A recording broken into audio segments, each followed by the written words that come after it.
Mnamo mwaka 1960, Mwalimu Nyerere alitakiwa kuunda baraza la mawaziri kama hatua ya awali ya kuanza kujitawala, yani Tanganyika Internal Self-Government. Nilipokuwa diwani nikachaguliwa kwa mwenyekiti wa kwanza Mwafrika wa Dodoma Town Council, katika Town Council. So nikapata uzoefu mkubwa sana. Huku nikiwa mwenyekiti, nikiwa dead, na huku nikiwa chairman wa Dodoma Town Council. Kwa hiyo kwenye local government nimepata uzoefu mzuri sana. Sasa katika kuendelea ndio imekuja wakati wa uhuru.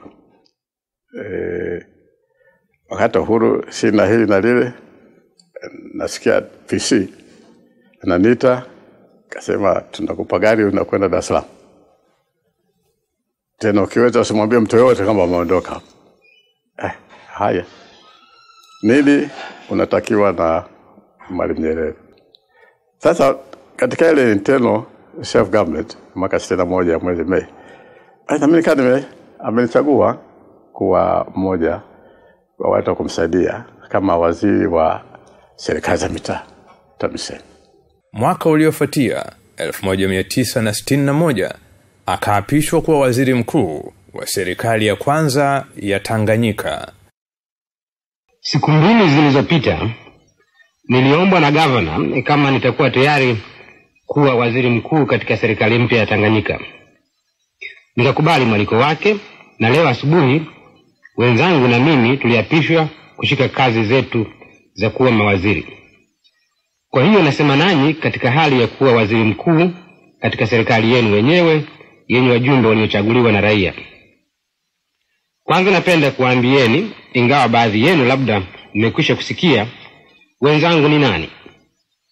Attorney General, yani wakili wa serikali, ni Bwana J.S.R. Cole. Waziri wa kutangaza habari ni Bwana Davis. Waziri wa fedha ni Sir Ernest Veize. Waziri wa ardhi, upimaji na maji ni Mtemi Fundikira. Waziri wa mambo ya ndani ya nchi ni Bwana Kahama. Waziri wa afya na wafanyakazi ni Bwana Bryson. Waziri wa mambo ya njia, umeme na kazi ni Bwana Jamao. Waziri wa kustawisha ukulima na vyama vya ushirika wa kazi ni Bwana Paulo Bomani. Waziri wa biashara, kazi na uchumi ni Bwana Swai. Waziri wa elimu ni Bwana Oscar Kambona. Waziri wa serikali za wilaya na kazi za kuwapatia watu nyumba za kukaa ni Bwana Kawawa. Na baraza hilo la kwanza la mawaziri la Tanganyika aliloliunda Mwalimu Nyerere lilikuwa na viongozi ambao aliwafahamu kwa muda. Viongozi hao walikuwa na uzoefu kiasi katika utumishi wa serikali. Wiki 6 tu baada ya uhuru wa Tanganyika, Mwalimu Nyerere alijiuzuru nafasi yake kama waziri mkuu na akaamua kutumia muda wake kuimarisha chama cha TANU na uhusiano wa wananchi na serikali yao. Ni katika kipindi hiki alipoandika kwa kirefu mawazo yake kuhusu ujamaa, uhuru na umoja kupitia makala na vitabu vyake. Uwepo wa mamilionia katika jamii yoyote si ushahidi wa mafanikio ya jamii husika hata kidogo. Wanaweza kuzalishwa tu na nchi masikini sana kama Tanganyika, kama ambavyo nchi tajiri kama Amerika, maana si ufanisi wa uzalishaji wala sio kiasi cha mali katika nchi ambayo inatoa mamilionia, bali kutokana na mgawanyo usio sawia wa kile zinazozalishwa. Mara nyingi sana nimesema naye juu ya umasikini, ujinga na maradhi. Lakini kwa kweli adui wetu mkubwa ni umasikini. Tukiweza kumshinda adui huyu, tutakuwa tumepata silaha itakayotuwezesha kushinda ujinga na maradhi. Lakini nyinyi tu mnaweza kupigana vita vya umasikini. Namuomba kila raia wa Tanganyika aape kiapo cha kuwa adui wa umasikini. Amshambulie adui huyo mahali popote atakapomwona. Ukiacha pamba yako shambani bila kuichuma, ukiwa na uwezo wa kuongeza shamba lako kwa eka 1 au nusu eka au hata robo eka, lakini ukaacha kwa uvivu tu, ukiacha rutuba ya shamba lako ikaharibiwa, ikiwa shamba lako limejaa magugu na wewe hujishughulishi kuyaondoa, ikiwa unapuuza mashauri unayopewa na wataalamu wa kilimo, au hujishughulishi kuongeza elimu yako ya kilimo, au ikiwa unazurura tu bila kufanya kazi na kumtegemea mjomba au shangazi au prime minister wa Tanganyika akufanyie kazi, basi wewe ndugu yangu si adui wa umasikini. Wewe si adui wa ujinga. Wewe si adui wa maradhi. Wewe kwa kweli ni rafiki mkuu wa maadui hao. Mwaka 1962 uamuzi ulifanyika kuifanya Tanganyika kuwa jamhuri, na Mwalimu Nyerere akateuliwa na TANU kuwa mgombea wa urais. Uchaguzi huo ulimpa Mwalimu ushindi mkubwa, na tarehe 9 mwezi wa 12 mwaka 62, yani mwaka mmoja kamili baada ya uhuru, Mwalimu Nyerere akaapishwa kuwa rais wa kwanza wa Tanganyika.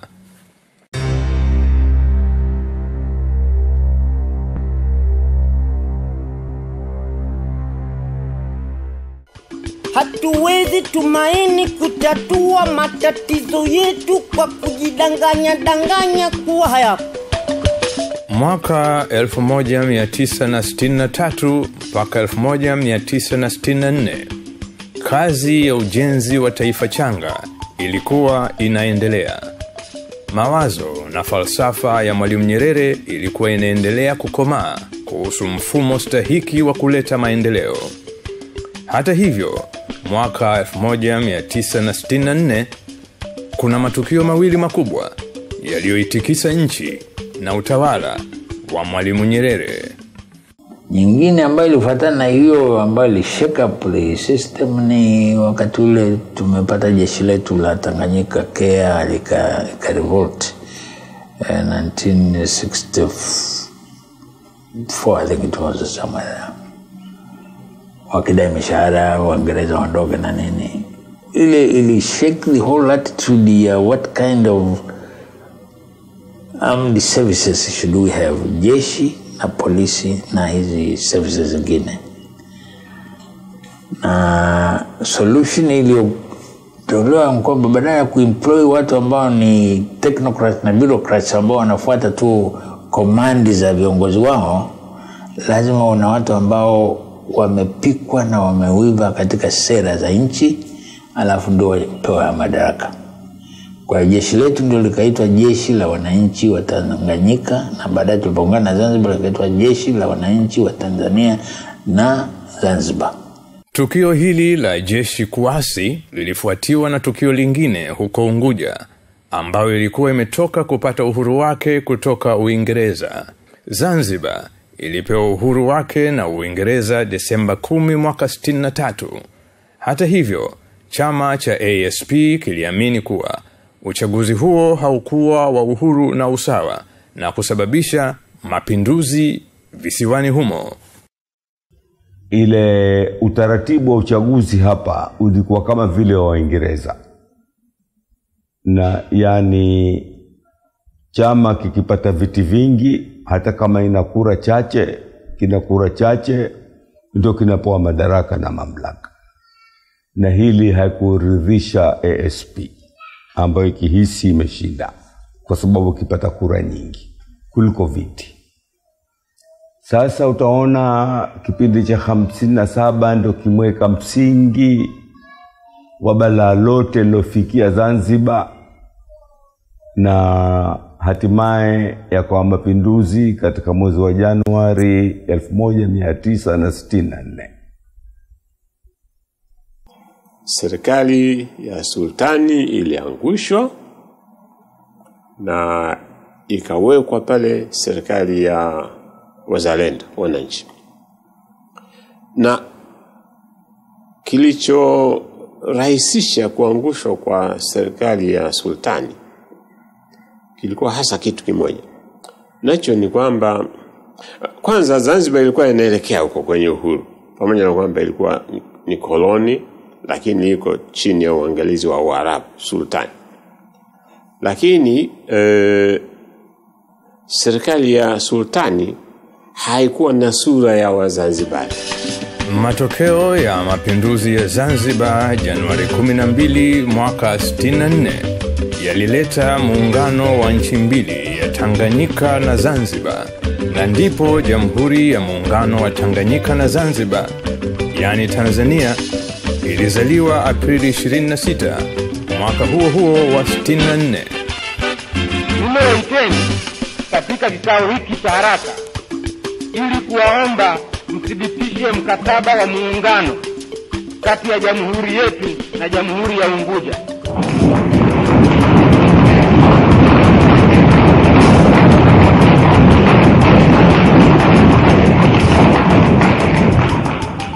Kwa katiba ya mpito ya muungano, Mwalimu Nyerere akawa rais wa muungano wa Tanganyika na Zanzibar, na mwaka uliofuata 65 mwezi wa 9 Mwalimu Nyerere alichaguliwa kuwa rais wa Jamhuri ya Muungano wa Tanzania.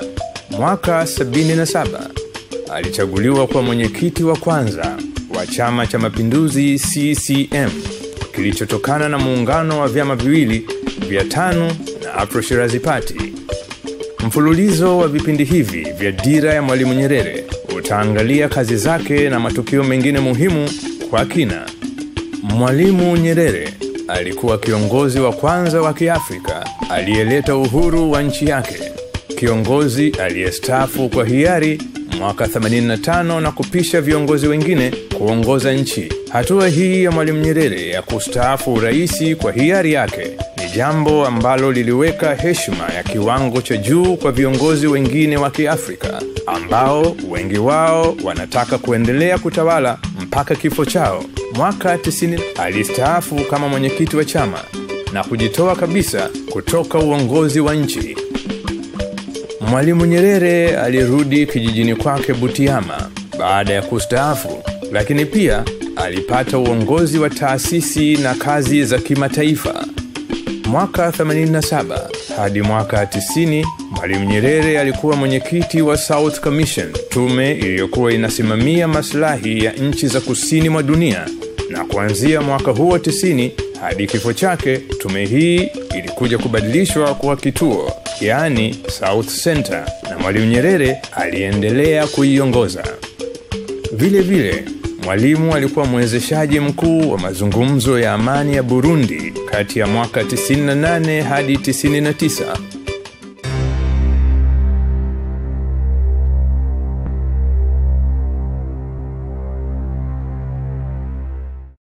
Jambo moja muhimu alilolifanya katika mwaka 96 ilikuwa ni kuanzisha na kuwa mwenyekiti wa bodi ya Mwalimu Nyerere Foundation. Lazima tuendelee kuadvocate unity. Napenda ka foundation hako, ningependa ka foundation hako kaendeleze kazi hiyo. Kazi yake ya pili ka foundation hako kaendeleze kazi hiyo, advocating unity in Africa, African unity. Lakini unity na wala maendeleo hayawezekani bila amani. Sasa hilo sina haja kulisema sana. Kwa hiyo tunapenda ka foundation hako nako kashughulike na amani katika Afrika. Amani baina ya nchi na nchi, na amani ndani ya nchi. Sababu zamani matatizo ya amani ilikuwa ni nchi na nchi zinapigana, na hiyo bado Afrika iko uwezekano huo wa nchi na nchi zikapigana. Lakini duniani inaelekea magomvi baina ya nchi na nchi yatazidi kuwa yanapungua, na hasa kwa nchi kubwa yanapungua. Nchi kubwa zinaogopana sasa, wana magomvi ya maana ya vita, kuuana, yatapungua sana baina ya nchi kubwa. Wanaogopana kwa sababu ya silaha walizonazo, wanaweza kumalizana. Kwa hiyo kutazamia kwamba eti kesho na kesho kutwa sijui Marekani watapigana na Warusi pale, ngumu sana kufikiria hivyo, kwa sababu vita vya sasa si vile vya zamani. Vita vya sasa yule muamuzi yule zamani, wewe unayaamua vita, ulikuwa hufi. Unaamua mpigane lakini hufi. Kwa hiyo unaamua wengine wafe, lakini sio sasa. Sasa ukishaamua vita, wewe unakufa na wengine wanakufa, kwa sababu huyu utabonyeza nuclear weapons zilipuke, na yule mwenzio atabonyeza, na wewe hubaki hapo ulipo, utakufa. Kwa hiyo kwa terror hii, kwa hii balance of terror hii, wale waamuzi kwamba vita vifanyike, hawaamui siku hizi vifanyike baina yao kwa wao. Wanaweza kuamua vifanyike baina ya Tanzania na jirani, lakini hawawezi kuamua vifanyike baina yao na. Kwa hiyo vita baina ya nchi na nchi, hasa nchi kubwa, nadhani sasa ni vigumu sana kufikiria. Bado vitakuwa hapo magomvi baina ya nchi na nchi zetu ndogo hizi, wakati mwingine kwa kusukumwa na wakubwa kwa faida zao wenyewe, lakini itaendelea kupungua. Kwa hiyo lakini kubwa zaidi itakuwa ni vita ndani ya nchi na nchi, kama hivyo mnavyoona sasa hivi inafanyika katika Afrika. Kwa hiyo ni vita kwa wenyewe kwa wenyewe, Rwanda, wenyewe kwa wenyewe Burundi, wenyewe kwa wenyewe Mozambique, wenyewe kwa wenyewe Angola, wenyewe kwa wenyewe Liberia, wenyewe kwa wenyewe Sierra Leone, wenyewe kwa wenyewe Somalia, Algeria, ni wenyewe kwa wenyewe. Vita vya matatizo ya vita baadaye ya kutokuwapo na amani yatakuwa ni vita vya wenyewe kwa wenyewe, ndani ya wenyewe kwa wenyewe. Na dawa yake, nasema dawa yake, mimi naamini dawa yake ni maendeleo na umoja, kushirikiana na umoja, kwa sababu mara nyingi sana ni watu wengine wanatafuta space tu. So tunataka foundation hapo kafanye kazi nyingine hiyo nayo, kashughulike na kazi hiyo nayo, amani katika Afrika, maendeleo katika Afrika na umoja katika Afrika.